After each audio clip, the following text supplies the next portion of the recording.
Welcome to the Garage Grit Podcast. I'm your host, Brad Herlock of AA Shop Marketing. Our hope is to unite shop owners to tackle common stress points and challenges that they're experiencing within the auto repair shop space.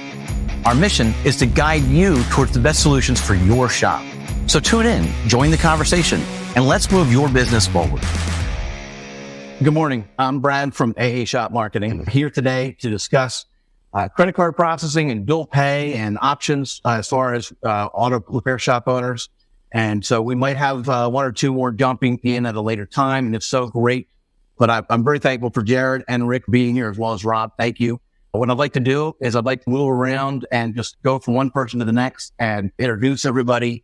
The goal for today is to discuss for auto repair shop owners the experiences that we've had and our perspectives that we have in regards to sharing or pushing that credit card payment processing fees to the customers or managing that in a different way and seeing what those options are. And why don't we start with Rick? Why don't you tell us a little bit about your shop? You don't have to answer all the credit card processing questions just yet. Just tell us a little bit about your experience in this space. Yeah, so I've been in the business for 25 years. I have owned this business for just a little over a year. I've been here for 7 years previous to that with the previous owner. And I have my sons working here with me. The name of the shop is First Choice Automotive in Huntington Valley, PA. Great. How about you, Jared? Yeah, so I've been in the industry. My parents started the business at 84, so I'm second generation. It's Michelak's. Actually, we're just rebranding now, so it's Michelak's Auto Repair. I have another shop in Hardeeville and one in Sowerton.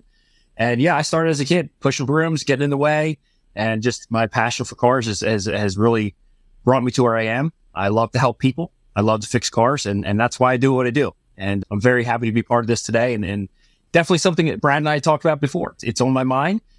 Credit card processing fees continue to rise, and I'm really excited to talk about it today. So thanks for having us, Brad. Sure. It's interesting, the number of shop owners that have that similar family experience.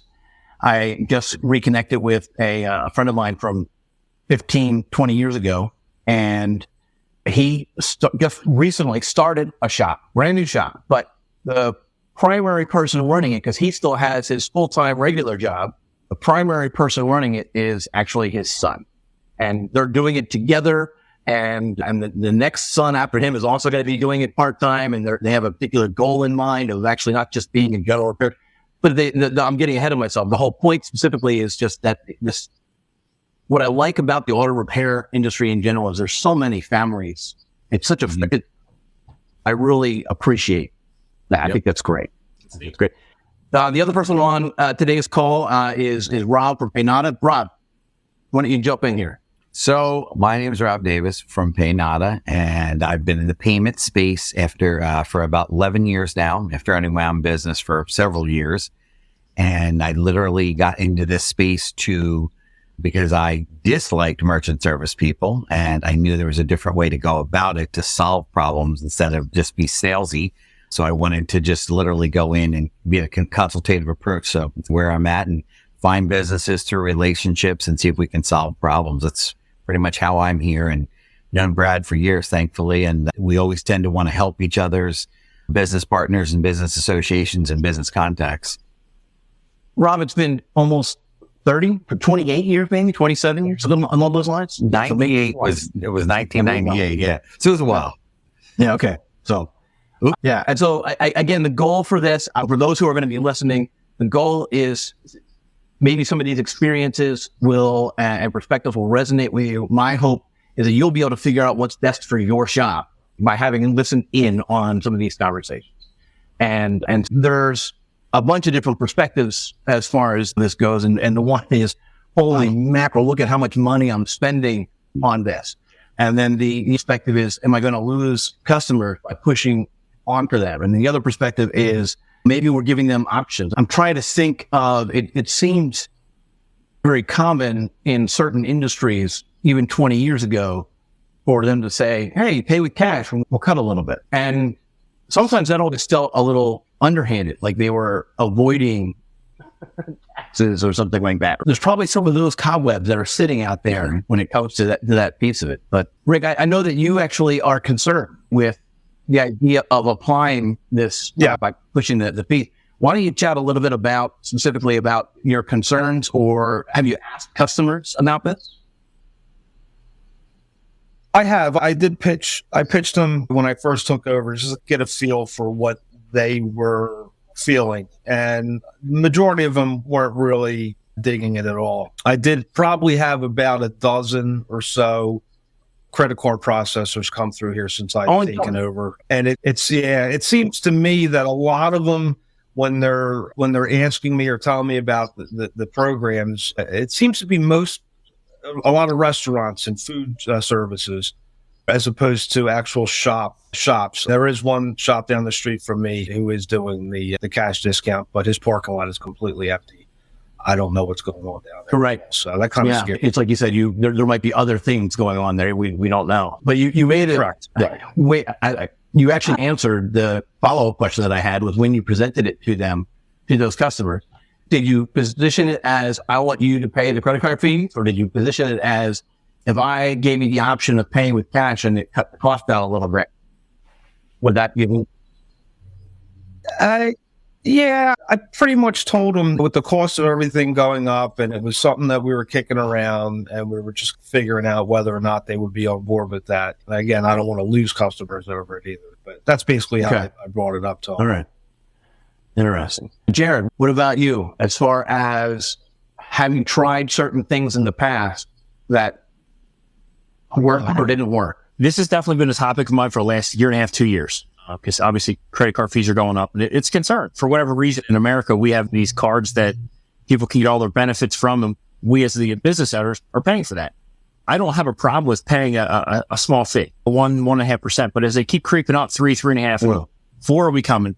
Why are we as the business owners struggling with that and having to pay for those things? So yes, what I tried to start was FacePay was something that came out. I'm not endorsing them. We've used them. I actually recently dropped them because it wasn't really working for us. But the name doesn't really fit what they are. They're basically a bank-to-bank ACH almost, where we set up, and I've given that to the customer. An option is, hey, there's no fees here. You can just go one to the other. And the fee was, for me, was $99 a month. So realistically, if you could get your clients and customers to that, that's not a bad charge. That's a great way to go. I felt like they weren't very helpful in marketing themselves. I'm like, how can I market this? And they really weren't helpful to me, but it's definitely something on my mind that I really I'm interested today to ask some questions and hear what others have to say. I'm interested to hear what Rob has to offer. Because I was approached by another company who said, oh, well, you can put these fees on. I was like, how do I add that in? I heard someone say at one point the credit card company would add it right to the bill. I heard that's not the right way. And it sounds like there really isn't a right way. There's not a illegal way, but it's not really legit. So I'm just waiting to find out till that really is the right way with the major credit cards. I don't want to get in trouble. And again, there's still more research that needs to be done. So. Okay. And guys, don't feel like you need to wait for me. While Jared was talking, if you had a question or an idea, just jump in and by all means ask. Yeah. So Jared, it's funny you said that, because the word you're looking for is not illegal. It's called compliance. That's the word. Thanks, Rob. No, and a lot of people are confused with that, because businesses in general have a massive misconception to it. And the misconception is there is a non-compliant issue with a thing called surcharge. Surcharging is adding 3% to the bill. That's surcharge. That is not compliant. Cash discounting is the whole different thing. And there's a very big misconception, because it's basically the credit card machine should spit out 2 numbers. Here's the price if you pay for cash, Mr. Customer. Here's the price if you pay for credit card. And it gives the customers a choice. And another thing, Jared, your thing is FacePay. That's one of those gimmicky things. Zelle's free, completely free. There's no fee for you even. And Zelle, at this moment, banks are doing it. And that's a brand that's recognizable through the banks. I heard there was a fee. I heard there was a fee or a limit to Zelle. There's a limit, correct? Yes, and that is the other thing you have to find out from your banking organization. There's no fee at this moment. Just like Venmo, you could take Venmo before it didn't cost you anything. Now that you're a registered Venmo business, it's 1.9% and 20 cents per interaction. So it's Venmo. I did hear that somebody had it. If you're a business, there was some fee, so it's Venmo. Correct. Yep, Venmo. Yep. and the Cash App, they're all going that way. They're never going to let you move money and get money for free. Let's just put it that way. So Zelle's free at the moment, but just understand it'll change.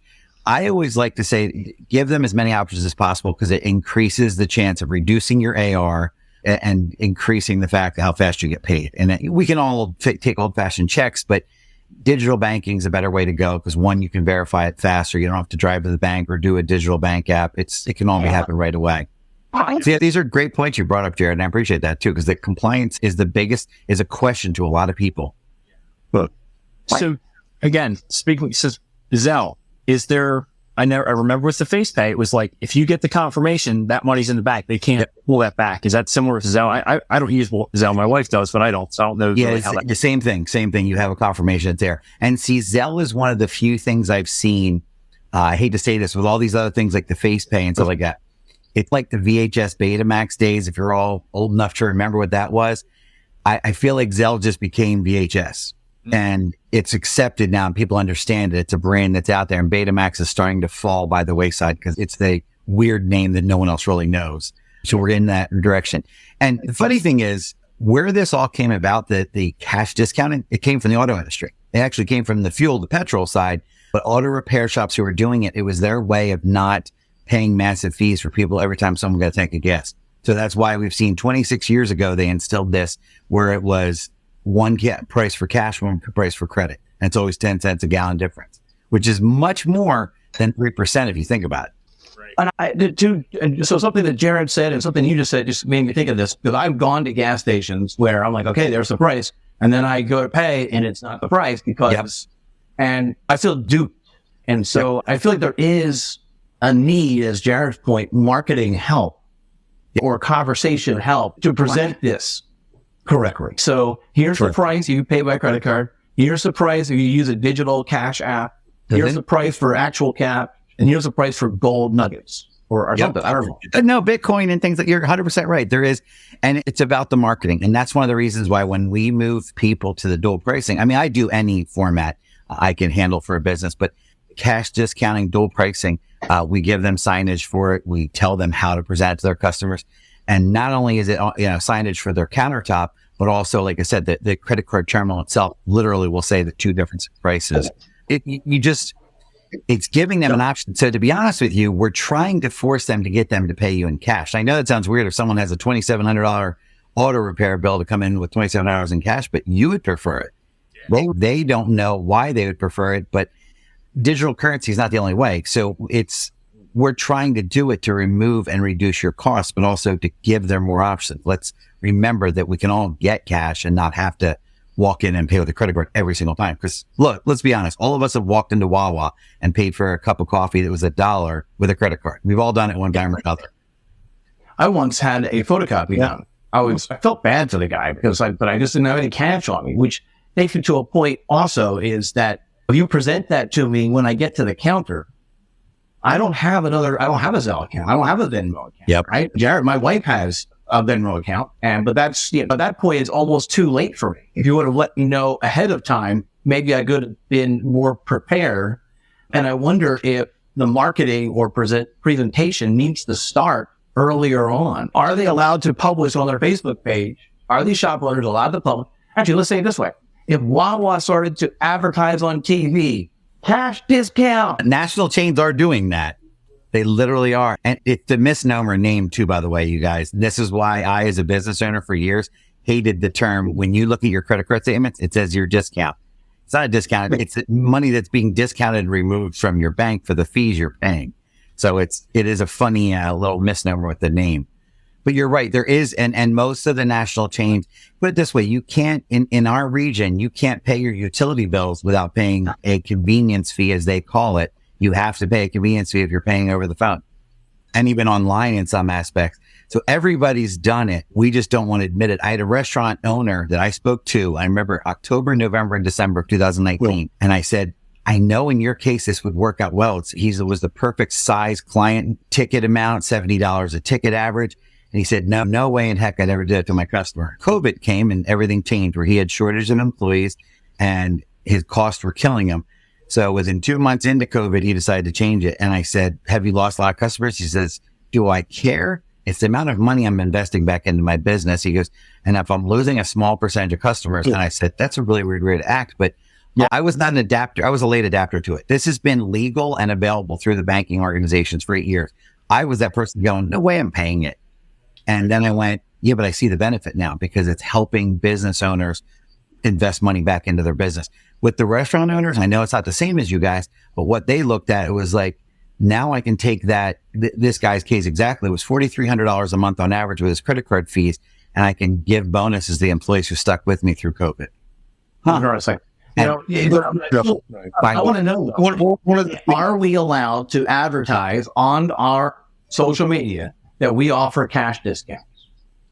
Yes. And it's exactly called that. It's cash discounting because you're saying there's two prices. There's dual pricing. Now, can I, instead of saying on the terminal, instead of saying the price for credit card is this and the price is cash is this, can I just say the price is this, but if you pay cash, it's this? Can I avoid the word credit card on that display? No, it has to be displayed. It's customer facing. Everything's about customer facing. I'm just saying it's still the price, right? That's what I want to say. I'm not trying to do, okay. All right. But so it feels like a fee at that point, right? Rick, you probably agree. It still feels like a fee. Even if you put in front of them, card price is this, cash price is this. Does it feel like a fee? What do you think, Rick? Yeah. Now, so one of the things in this industry, and I'm sure Jared will agree with this, our industry runs really slow with that kind of stuff. I charge a shop charge to every customer that comes in. It's 8%, capped at 40. Some shops are higher, some shops are lower. It took about 3 years for our customers to be able to accept that. I mean, they would come in and scrutinize. You know, the difference between the restaurant industry and this industry is, if people go out, and I'm the same way, I'm going out to entertain myself. I don't even look at the bill. I don't care. When people come into our industry, they're already... I'm trying to pay you to save the day of my car that's not running. I get it. Yeah. It's crazy. And I'll get people that come in here for $60 oil change, and they're scrutinizing the bill for $60 because they're just that angry that they're here. As opposed to a restaurant where people are happy, they're eating, they're drinking. You for $60, I just not spend a $200 bar bill. So exactly. Right. And then, around here with the Jersey Shore, it was a popular destination. And people were down there for the summer. They're getting hit with credit card fees down there. They're used to it. They don't care. But they come up to a restaurant up here, their entertainment, they're getting hit with it up here. They don't care. But they come to our industry, now it's a problem.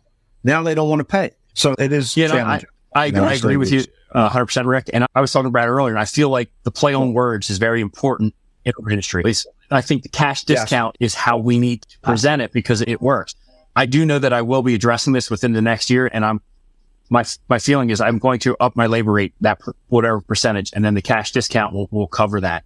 Mm-hmm. Just because that way it's not, I don't have that sign, hey, 3% charge or whatever for credit card fee.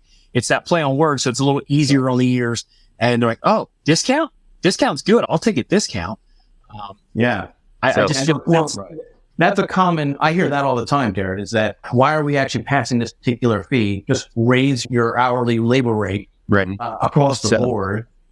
And I hear that's another concern. If you think about it a little bit further, you're actually making sure that you're covering this particular expense across all of your customers, including those who actually want to pay cash, when the expense is actually being incurred by this group of customers. Yep. And I don't like to use the word fair ever because it's just usually a ridiculous word that describes, I don't know, first graders. But so it makes sense to charge the person who is incurring the cost, right? Or whatnot. So to that point, Brad, it's really funny you said that because the wording is there, but the biggest thing I've seen too is also as an age eliminator. When you have businesses that their bigger percentage of their clientele is over 35, it's a problem. If it's under 35, it's not a problem. So I see, and I'm not trying to be ageist here, but when you see a younger person under the age of 35 say, I'm going to order a milkshake from DoorDash and the milkshake's $8 and they spent $6 to get it to them, I'm like, what? All right. So, Rick, here's your homework assignment, Rick. I want you to ask another 10 people their perspective, but you're not allowed to ask a single one of them that aren't under the age of 35. I want you to ask 10 35 youngest customers. And let's finish the experiment that you started, right?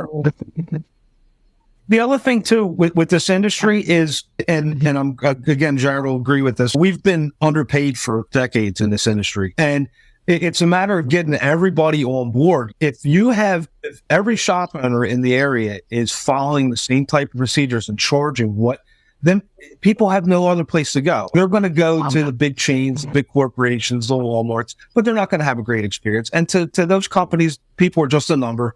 Or I actually have physical relationship with my customers. I mean, they come in, I know my first name, but it's, so if every shop in our area is going to cash discount, then people have no other place to go. They're just going to accept it. But everybody has to be on that same page. Now, thankfully, with a lot of groups on Facebook and stuff and shop owners across the country, we're getting to that point where we're getting paid what we're worth. And every shop owner is doing it. Every shop in the area is doing it. So this person can't say, I'm going to go to Bob's Auto Repair because he's charging $40 an hour. I think Rick made a good point. So again, I work for Napa and I deal with 500 or so auto care centers, and it's the communication and it's the fear of doing something that other competitors aren't doing. For example, I just met with 10 auto cares that got together in Delaware, a business development group, and they spoke about this. I didn't bring it up. They brought it up in the meeting. And the one thing that was talked about is they don't want to be the first guy. That, like Rick said, they really don't want to be the first guy. And so they'd rather put it on shop supplies or something else, because that took years to get the shop supply item. They spoke about that just like Rick did here in our forum, but that was real important, that they didn't want to be the first guy. So communication is important. And Rob had mentioned that too, because I went to an auto care center with a vehicle. Obviously I went there because they buy Napa parts. And so when I went there, I got the bill and they charged me 3%. Yep. Legal or not legal. That's what they did. And I accepted it because they're a customer and they buy a lot of Napa parts. But I have to admit, I wasn't thrilled with being charged 3% because I didn't know that up front that they were going to do that to me. Mm-hmm. There was no communication. There's no sign on the door. There's nothing. So go ahead. Zach can attest to that too, Mark. With my new location, it's been a year and a half, and the way the business is run prior to how I do it is very different. And I've been on my guys, my counter guys, like, listen, you have to set the expectation. We're the new guys now. We're doing things very differently. And right now we're reaping the benefits of some poor communication. We've lost certain customers, a couple fleets, and I've gone back and figured out why, and we're making those changes. But you have to set that expectation from the first phone call to the drop off to the first call when it needs repair. And then when they're here picking up the car delivery, it has to be consistent all the way through. So again, it comes right down to this same thing. People need to know, customers need to know, and have them being made aware of it from the start. Like you said, Mark, you can be prepared. Mm-hmm. Yeah. Recently, I lost a customer when I took over here, long-time customer, but he didn't spend a whole lot of money here. You can look back on his record. He was one of these guys that come in, he acts like he was your best friend, and then when you look at his history, and it's oil changes and clean inspections, and when his car needs something, he trades it in and gets a new one. Right. So he's really not spending any money here. He came in for a tire repair. The old owner here was charging $20 to fix a tire. I jacked it up to 30, and he didn't like it. And I explained to him, I said, it's $30, but at my labor rate, it takes about a half hour to repair a tire. You can bring it in, check in, take it off, blah, blah. That should be $85. I should be charging you $85, but I'm charging you $30. So the guy never comes back, and he starts bashing me on all my social media, leaving bad reviews. And he lied about every review that he left, stating that he took it to his new mechanic, and I fixed all the wrongs that he fixed, made everything right that was wrong. And none of it was true. And I even commented back on the reply saying that if anybody felt that his review was true, come into the shop and I'll show you that I have the text messages. I have his repair records. It shows it right there. The guy never got anything done. If I recommended any maintenance on it, he never did it. He was like, I'll do it myself. And then it would come in and the air filter was still dirty 20,000 miles later. Sounds like you have the same type of trouble customers we do, Rich. Yeah, but that's all we have to deal with. And then when we worry about the relationship customer, here I am in marketing, and I'm probably one of the main marketing people that say don't offer coupons. It's not that you don't ever. It's just that I'm not a huge coupon fan because it sometimes attracts the wrong type of customer. I want relationships, and Rick, you touched on this stuff about meeting people, and so it's harder for me to be upset with you about the option of getting a cash discount if you know me, if I know you, if we have a trust-based relationship built up.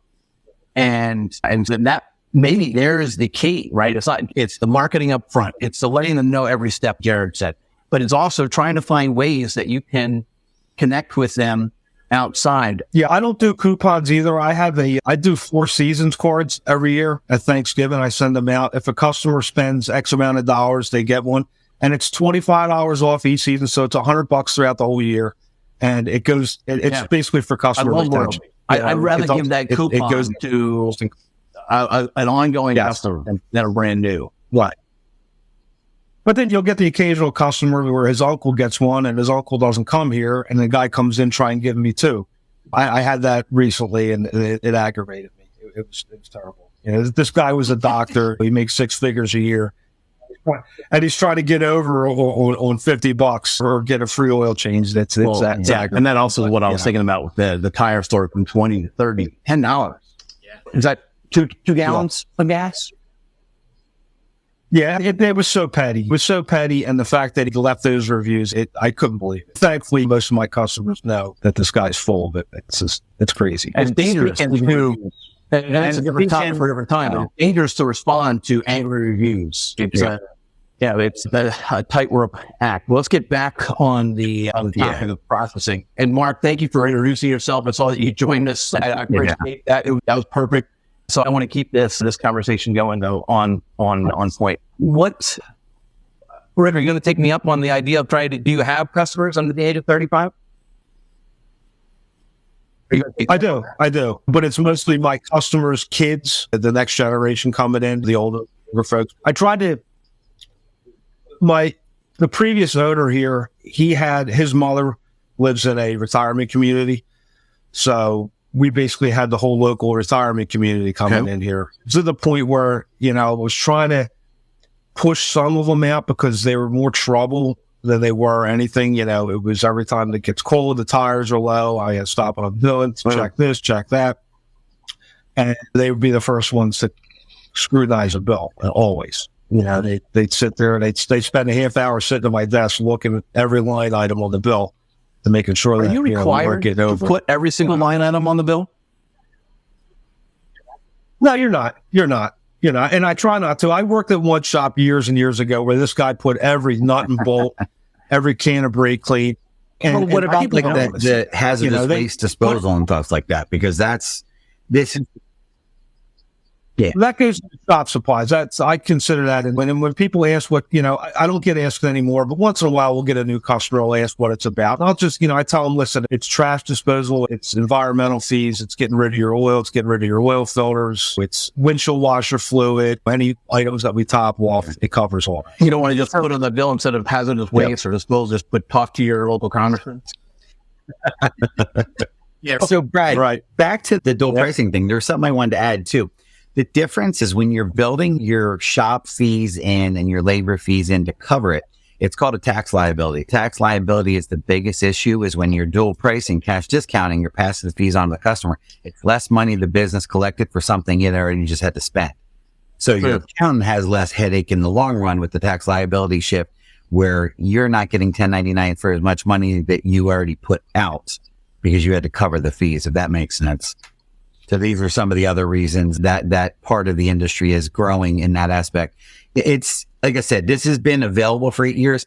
It's what I've seen in the last 2 years. Its growth is crazy for us because it's growing right now at over 18% per month, which for us, I've never seen anything like this. In the last 10 months is the fastest, even in those 2 years, that I'm watching. It used to be like 1 out of every 20 customers would do it. Then it became 1 out of 15. Now it's 1 out of 8 or less is going to do dual pricing.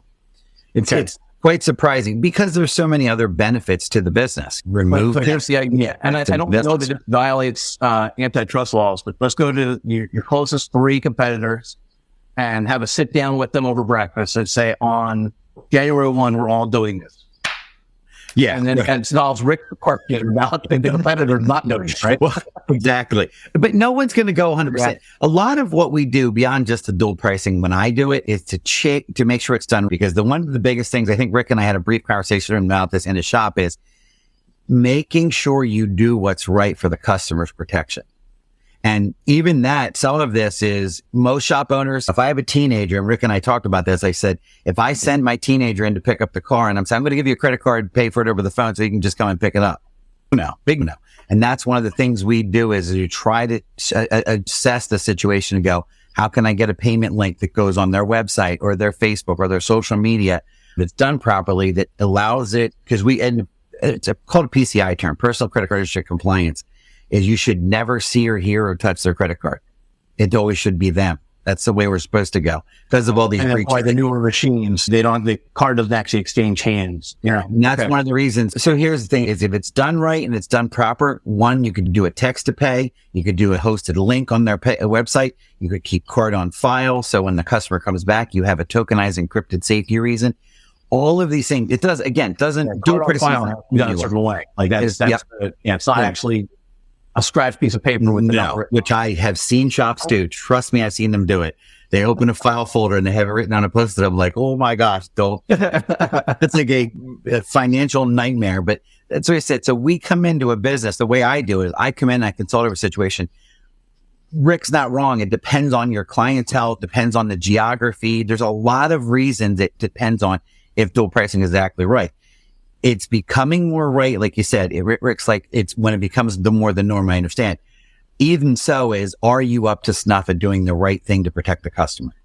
And the customer, if everything comes down to it, I don't have a choice to pay the hazardous waste material. You're putting it on there. And that's how most shops that I've dealt with so far are handling it. Hey, this is just what it is. There's a convenience. If you want to pay with a credit card, this is what you do. You're paying the fee. For your own rewards. Yep. That's really what the 3% is, right? Or the 4%. They're paying for the rewards card. Yeah, So there are 100. And that's why it's funny you said that though, Jared, about the Discover cashback rewards. You're the one paying their cashback rewards. So they're paying it for themselves. And the customers don't realize it. I've heard from other friends who have done it, and they inform customers, and the customer with the card, they don't realize that we're actually paying for that until. Right. Nope. I think it's a credit card company doing it. There are 732 different interchange levels that are all covered by that. People like, what do you mean? I look Visa. If Visa has a 4% cashback reward, 3%, they're all different levels, every single one. And that way, when you do it, it uniforms it and removes it from you. You're not paying for them to go on vacation next year. And I know that's weird, but this is how you're putting money back in the business. And again, so you don't have to raise their prices as fast. Hold on. And I want us to make a suggestion that is probably bringing some compliance issues somewhere, right? Here's my idea. And I just thought about it this morning, and I wondered if the shop owners are paying for their rewards that are being handed to them from Visa, why can't the shop owner pay for rewards to their customers for more like a loyalty type program? Now it's no longer a calf discount. It's actually one price. And if you don't use a credit card, the next time you get a tire change or fix from me, it's actually only 20 instead of 30 because you paid with cash the last 3 times. I'm saying you come up with your own reward program to make them use cash and not use the Visa or MasterCard game of the. Are we allowed to do that? You can, because it's a dual price and cash discount, and you're giving them a reward for using that. That would probably work better in this industry because, I think that would be interesting. So that's something that just popped into my mind too, Brad, with what you had said is charging these fees, using that money, these businesses are using it to give benefits to their employees. What about sprucing up your waiter and really have a killer for your customers, like really nice coffee bar and really nice treats? It's no charge. There's a great benefit. And again, the consumer sees that. It's wow, what's in it for me? Wow, I go into their shop and I'm getting all this great fluffy stuff and good food and whatever. So just really replified, right? Jared, I love it. That's an amazing topic too. That's an amazing idea, is that investing back, giving them free Wi-Fi, sit and do your work while you're sitting here waiting for your car, whatever it is. But yeah, like you said, free coffee when you walk in. And then it is paid for by doing. That's a great, 100%. Invest in the business, invest in your customers. That's right. Set up a bunch of seats that were left over from an old plane, and you set a bunch of rows really crowded. You get them headphones, and you let them watch a movie while they're getting the oil change. No, but seriously though, like I do know of shops that have a large screen set up with video game console to allow people to video game or watch a movie or whatnot. And now, of course, if there's more than one person in the waiting room, then you're inflicting. I'll use the word inflict because I'm not a big fan of video games. But you're inflicting that on the other people in there. But it's interesting to make it a more posh type, welcoming environment. Rick, you said that they don't care about paying that extra fee when it's an entertainment-based style thing. Maybe we add, to Jared's point, a little more entertainment feeling to the experience. I'm not getting my oil changed. I'm having this experience. And wow. Yeah, there's a couple shops out there that are not in this area that I know of, but through the group I'm on Facebook, where they'll leave a little goodie bag in the customer's car. Pencils and pens, coffee mug, a hammer, this glass. And I actually have I have in my car, but I went and were around my desk as well. I have a soapstone that's made specifically for the cup holder in the car. Yep. And it absorbs the condensation from the mug or the drink. And it really is effective. You don't ever have that puddle down there. I just keep it. And I think we have that from the same business, Brad. Yeah, we have it from, we were actually the ones that actually gave that to that business. But anyway, that's another point. But I think that's actually an easy, because those are not expensive, right? That's an easy, low-cost item that you have the name of your shop right there in the bottom of their cup holder every single time. But that's the other thing, is that you want it to be, if you're going to do something like, just from a marketing perspective, you don't want it to be something that's a throwaway. You want something to be useful. What's going to be used or useful that isn't going to just be clutter or just whatever. I've got a million of these. And that's how they're going to keep that with your name on it, right? So I was talking to a shop recently, and they were talking about how they went out of their way to get not just the cheap t-shirts. They flipped it over. They got the expensive t-shirts, and they have the perfect fit. You've seen the commercials for the better fitting t-shirts. And that now they have people actually coming in and asking for their shirts. It's like that. How do we actually improve the experience so that they don't care about looking at the individual line items? And how do we position it so that we're doing this for you? It's not an initial charge, it's a cash discount, right? So I had a conversation with a shop owner just the other day, and she was saying that from her perspective, it wasn't about age. I still think it is largely about age, but she was adding another element to it. And she was describing the types of cars that they handle. And they were all upper echelon, nicer, higher end cars. And that was another question, was just out of curiosity, Jared, what type, is there a typical type of car that you're handling? And do you think there's going to be a connection between those who will push back and those who don't? I would say no. This is my perception. So we work on everything. From American to Euro cars. So we do work on everything, and some small fleets. I feel like some of the upper echelon people are all about convenience. So yes, they're more a credit card person. And a lot of times, if they have the money, those little extra fees are not as big of a deal. Again, it presented and setting the stage from the get-go.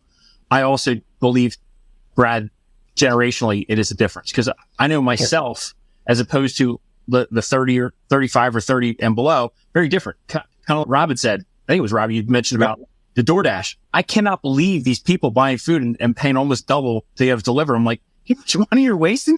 Just get in your car and drive there. It's not that hard. Yeah. Or pack your lunch. Like I pack my lunch stuff. I can afford to go out every day, but to me, that's wasteful. And yeah, it's just, I really think a lot of this is generational more than anything. It is, Brad. It is. I think Rob made a good point about the age, because I have 4 kids in the ages of 22 and 40.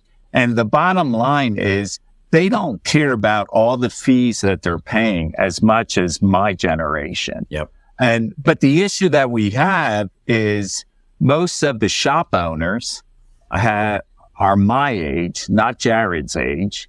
And so what happens is we're afraid, our generation, to make a move and offer cash discount or do anything, because we're thinking like our generation, there's extra fees and things. But the generation under 35, as Rob describes, it doesn't matter. I go to my 27-year-old and I say, you know how much this is costing you to do this? I had my 40-year-old, 5 years ago, he lived with us for a short time.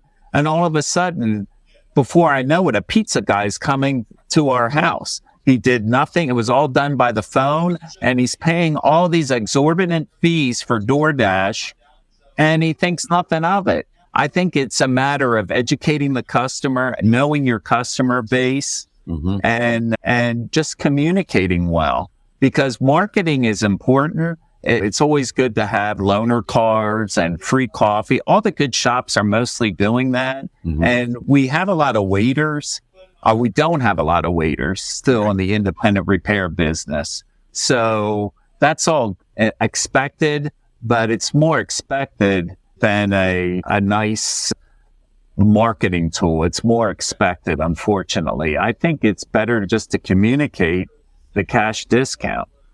And the fear of our older shop owners is they're just hesitant. That's just my feeling from dealing with them so long and so often. Great. No, you're right. I think you're right. That's what it comes down. It's a transition that nobody likes transition and change. Let's be honest. But we're definitely starting to see a lot of things in our society change. There's stuff like, you ask the average kid, you want to go to Blockbuster? They don't even know what that means anymore. So look at the things that are relevant. I talked to a shop owner recently, and this was funny. He was like, I don't do Facebook. That's stupid. And I was going to introduce him to Brad and his company, what they do. And I said, I don't care if you do it, but to your customers. He goes, yeah, I'm sure they do. Obviously they do.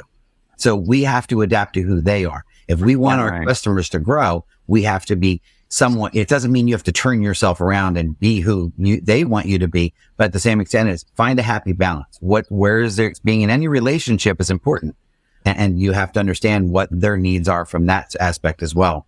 It's funny you said that though, about it is generational though. It's definitely And Mark brought up a great point with the loaner cars. I have 2 loaner cars here that we use, and somebody recently blew up one of my customers. Never said anything. Brought the key back to us, picked up his car, and left. And then left us with a car with a blown transmission. And unfortunately, it was a Suzuki, and you can't get parts for them.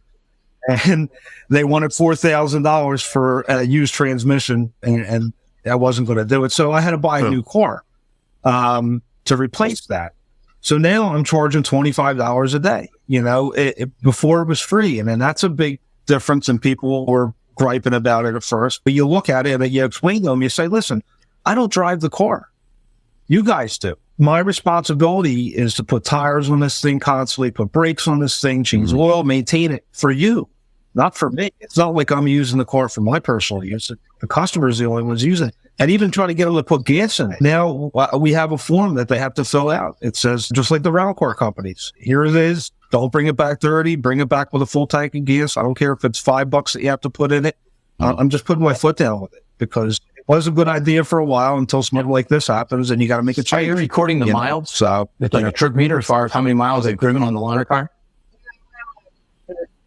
No, I'm not. And I probably should. I probably should put GPS trackers in them, but I don't. I'm just thinking that you could also, if you had the tech in place to make that easier, then you could actually adjust the charge based on their usage.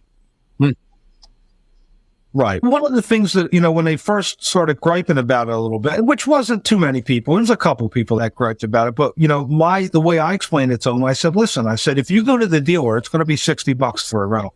If you need to rent a car and it's something that's covered under warranty, and if you want to Uber home, it's going to cost you $30.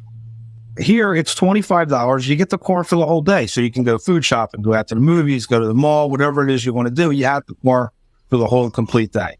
And then once they realize that, it says, oh, okay, yeah, you're right. It would cost me more to Uber home than that. Work helps. When I take my car to my mechanic, I actually just walk home. And I figure I could use the miles. It's not a big deal. It's only a few miles. How big of a deal is that? And don't tell a younger person that. That's not going to. There's no way in it. So I can walk 6-7 miles that day. That's that. I can stand for the exercise, right? Ask my doctor. But anyway, no, seriously though, there was a time when I wish I didn't do that. There was only one that I wish I didn't do that. I was walking back I had just left the house. I was walking back to get my Jeep, and I get a phone call. It turns out that my mother-in-law had picked up my son from school that day and was just in a car accident. Well, and she needed me right away. And that's all I knew. She was slipping out and I couldn't get her to talk to me as far as what was going on. I ran those 3 miles. That was scary. That was scary, right? So up that ice cream. Yeah. The longer time that paid off would have well worth that $45 or $50 charge get out. But anyway, no, all right. We put a pin in the idea that it's the owners of particular types of cars or the newer cars, and it's more about the age thing. And my thought is, if 100% of your customers would push back against this, then I wonder if you don't have enough younger customers. Yeah, which is what you need. And I would agree, because that comes back down to marketing, not to be supportive of you 100%, Brad, but yes, it comes down to younger people seem to be more frivolous. They just, we're more frivolous as we get older, which I understand in time, but it's, and there's a reason, just to touch on that, Brad. We've looked at it as a company, statistically speaking, one of the fastest growing things in the country for us. And I tried not to bring this up because it's comparable, but it's not comparable, is dealerships and the service they do. Where you have dealerships doing $100,000 to $200,000 a month to one. We have one that signed up the other month. It was $2.1 million a month just in service. And they're all doing dual pricing, because the fact that the dealership, and trust me when I say, you all know what these dealerships are making, but they're making a lion's share of their money on the service side, not the sales side. Right. And the fact that they're all doing it was weird to me, because the one dealership that just happened the other day was $660,000 a year in credit card that they read. So here's the thing, younger buying audience. Yeah. And here's a question for you. And you don't actually have to answer, Jared and Rick, you don't actually have to answer this, but it's worth thinking about. How many customers, if you did not pay a single dollar in processing fees, but you also ended up losing customers, how many customers how many customers can you afford to lose while that is still a net relationship? So let me explain. In the insurance world, which is 30 years ago, I used to work for an insurance company, and one thing I noticed was their attitude was, we're going to increase the rate every single year. And we know that our risk level is going to be smaller because we're going to service fewer customers because people are ready to leave. But the increase in premium was going to outpace the loss in customers. Right. If you lose 5 customers because they don't want to pay credit card fees, but you've saved $5,000 or $3,000 or $2,000 a month, and back to Rick's point, if that customer was just an oil changer, it doesn't really matter. I don't know. Yeah, that's a good question. I never really thought about that. And like you said, if it's going to be the older generation that we're going to lose, these are the people that aren't spending the money anyway. Especially since COVID, a lot of these older folks, they come in, they're driving 1,000 miles a year. So it's going to take you 5 years to get anything out of them. Yep. But yeah, I never really thought about that. And if I lose that, then I'm not really losing. You're working less with more money in your bank, which, I mean, correct. Now, Mark, we're not trying to offend. You're the senior on the call here. That's sorry. Yeah, it's okay. I was offended every deal, right? No pay. Yeah. Can I ask the group this question of what about like text to pay? again, you're dealing with a generation that does everything on their phone. Are you guys open to that? Because that 35 and under generation wants to do everything on their phone. So- What's your thought on that? We offer that at my original. Do you? Yeah, we do. My new location, we just recently got some new things in place, so we haven't started it yet, but it's one of the things that we want to do. Okay. It's been good. It makes very nice and easy. I use Auto Text Me, and there is some integration where I can do it. I'm not using it yet. I use it more for communication and reviews and stuff like that, and follow-ups and stuff like that. But it does have the ability to do that. It's really funny, Mark. Your thing is we had an industry that was not attached to the auto one per se, but the biggest thing is the majority, they had over 40% of their clients were over the age of 65.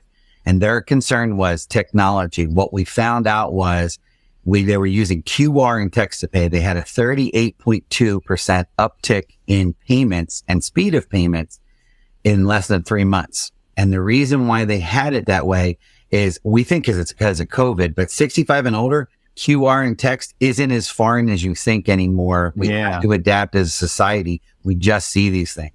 Yes, it might seem a little more convoluted, but if you would have told me 10 years ago I was going to see anyone over the age of 65 with a smartphone, I'm like, no way. That's all there is now. So they adapt, and strangely enough, we are all tending to pivot. We're the one that's being reluctant and holding this back, yet we have older and younger who are fine with it all. Older is slower to adapt, yes, but at the same extent, they still are. And I think it's a great way to add if you can do anything.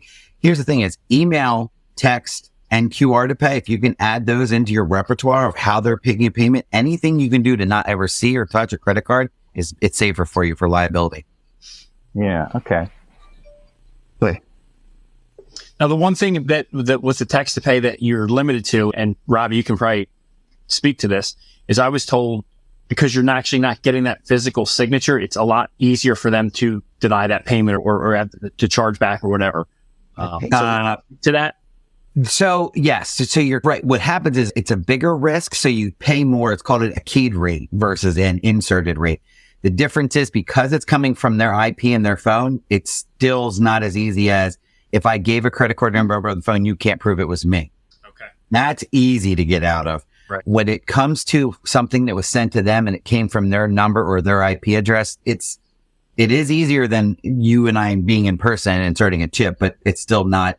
It's not, there's no fault. I mean, it's still on them. Okay.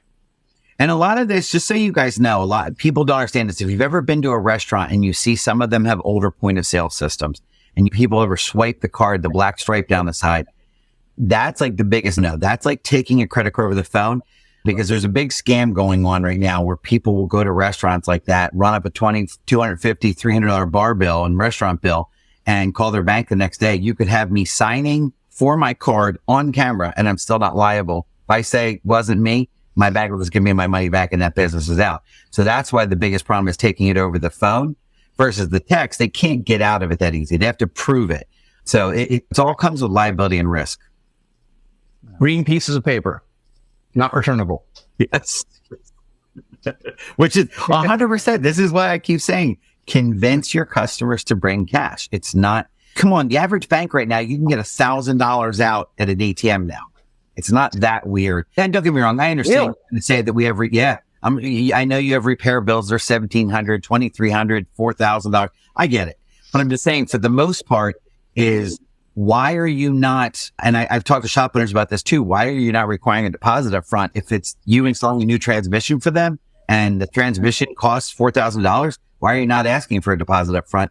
If you have it, you have the card on file, boom. You want me to use the same card on file to charge? Absolutely. Go ahead. That way you already have the protection and buffer for the business. Yep. Interesting. Yep. But like I said, the biggest thing back to it is that why you have to do what's in the best interest of the business. Because again, investing back into your business. And again, like Rick and I had this conversation about talking about, he knows he wants to market to bring in a younger group.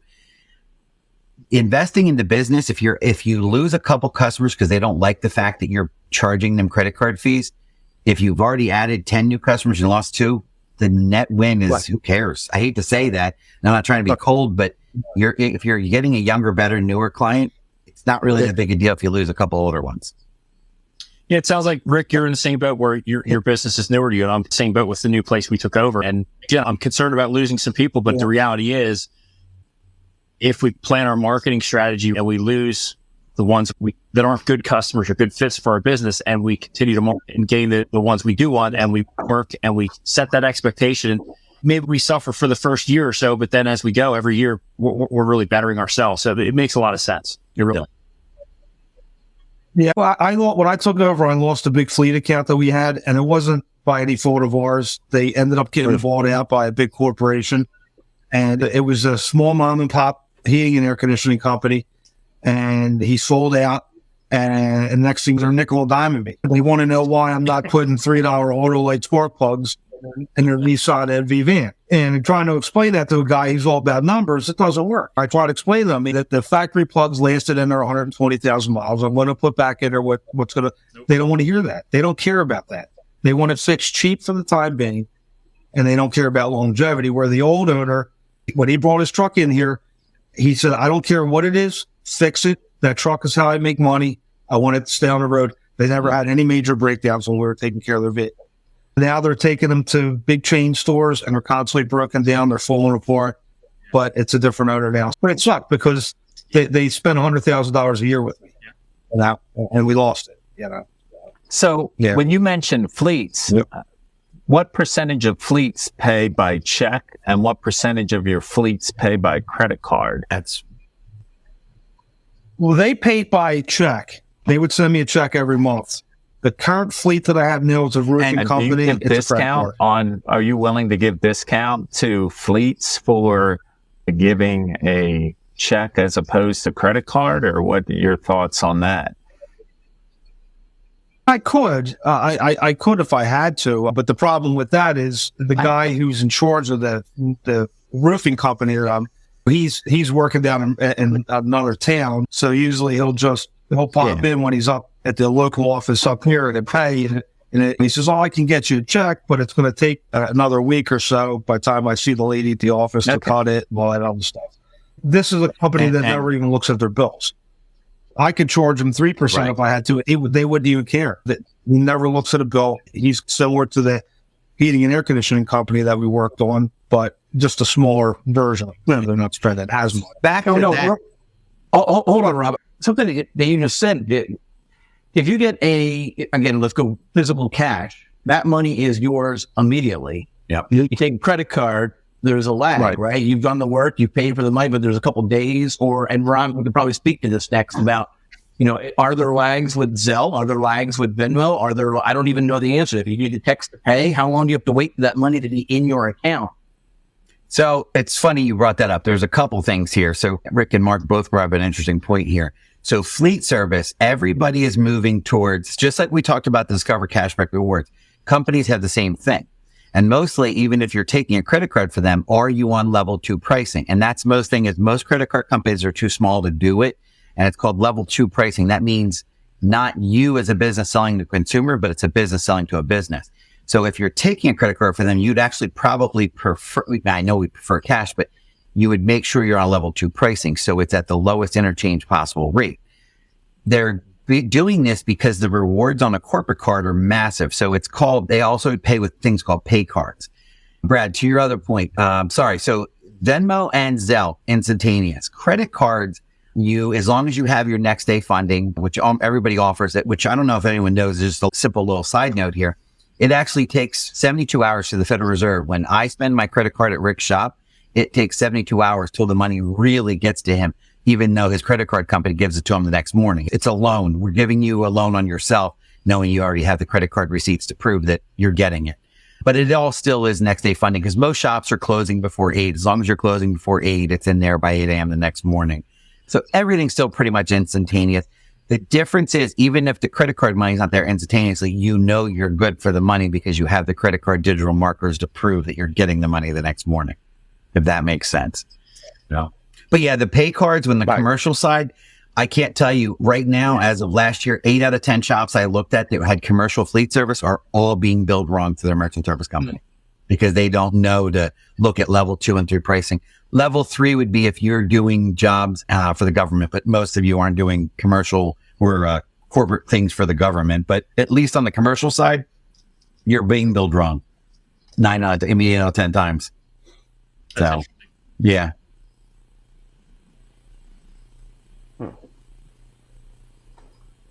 I don't know what a pay card is. So if it's going to sound strange, if you go to your doctor's office right now, when your insurance company pays for the percentage, if your insurance company is billed for your visit $100, your insurance company says we're only willing to pay $37.80 out of that. They don't pay your doctor's office with a check. They don't pay them with cash. They are digital. It's called a pay card. So it's like a digital credit card. It doesn't actually have a physical card behind it, but it's a digital number that they input in. And the funny part is they all mostly, just so you know, the insurance companies charge them 3% to do it. Yeah, even to your doctor's office. So everybody's doing it on a very large scale. Down to your level, and Rick's defense is in the local level, not as much yet. But on the larger corporate level, it's been being done for years, which is why you can't pay PICO without paying a convenience fee. Okay. All right. Interesting. All right. So I just noticed the time. This has been fun. Just like we were told this is supposed to be a conversation, and I felt like it was that. So that's great.